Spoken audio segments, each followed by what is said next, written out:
কখনো এমন হয়েছে তোমার সঙ্গে, তুমি বাড়িতে একা, অথচ হঠাৎ শুনতে পেলে একটা পরিচিত গলা, একজন যার কথা তুমি প্রতিদিন শুনতে, কিন্তু যে মানুষটা আর এই দুনিয়ায় নেই? আজকের গল্পটা তেমনই একজনের। সেদিন রাতে আমি একা ছিলাম বাড়িতে। বাবা বাইরে অফিস ট্রিপে। মা প্রায় 6 বছর আগে মারা গেছেন।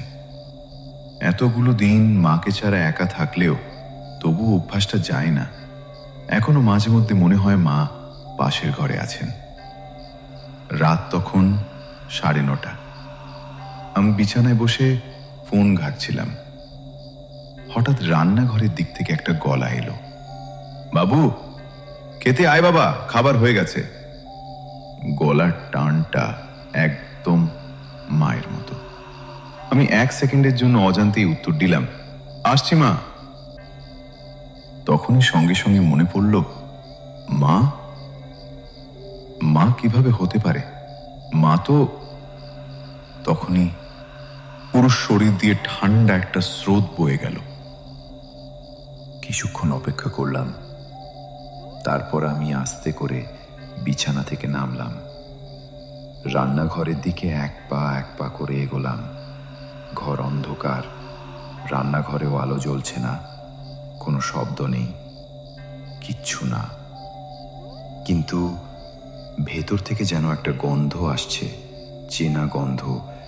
সেই মার হাতে রান্না করা ভাত, ডাল আর চিকেন কষা। আমি সোজা দৌড়ে গিয়ে ঘরে দরজা বন্ধ করে দিলাম। হঠাৎ আবার সেই গলা, কি রে, দরজা কেন বন্ধ করলি? খেতে আয় বাবু, ঠান্ডা হয়ে যাবে। এইবার গলার ভেতর যেন একটু অভিমান, যেমন মা করতেন। আমি বুক চেপে ধরলাম, চোখে জল চলে এলো। মায়ের স্মৃতি, মায়ের সেই আদর করা রাগ। কিন্তু আমি জানি এটা মা না, এটা অন্য কিছু। একটানা হৃদস্পন্দন শুনতে পাচ্ছি।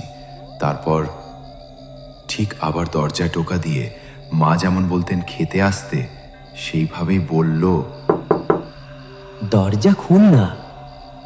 তুই এমন কেন করিস বাবু? আমি যখন থাকবো না তখন তুই বুঝতে পারবি। এইবার গলাটা এমন করে বলল যেন মা একটু অভিমান করেছে। ভয়ে ঠোঁট শুকিয়ে গেছে, শরীর কাঁপছে। হঠাৎ কানে এলো কেউ যেন ধীরে ধীরে হাসছে, ঠিক মা যেমন হেসে বলতো, তুই ছেলেটা এমন ভয় পেয়ে যাচ্ছিস কেন রে? আমি তো তোর মা, দরজাটা খুল বাবা। কিন্তু সেই হাসিতে মায়ের স্নেহ ছিল না, ছিল এক অদ্ভুত ঠান্ডা হিংস্র কিছুর ছোঁয়া।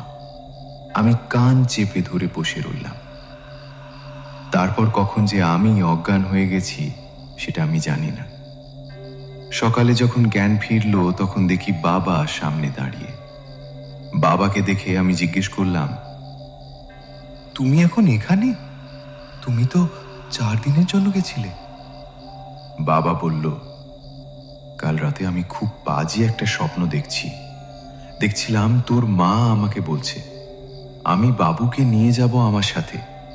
এতদিন তো তোমার সাথে ছিল, এখন আমার সাথে থাকবে সারা জীবনের জন্য।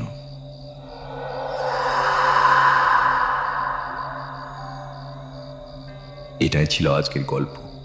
তোমরা কোথা থেকে এই গল্পটা শুনছো সেটা অবশ্যই কমেন্টে জানিও। এমন আরও গল্প পেতে চ্যানেলটা সাবস্ক্রাইব করে রেখো। দেখা হবে খুব শিগগিরই একদম নতুন একটা গল্প নিয়ে। আমি সঞ্জয়, আর তোমরা শুনছো গল্পের মায়াজাল।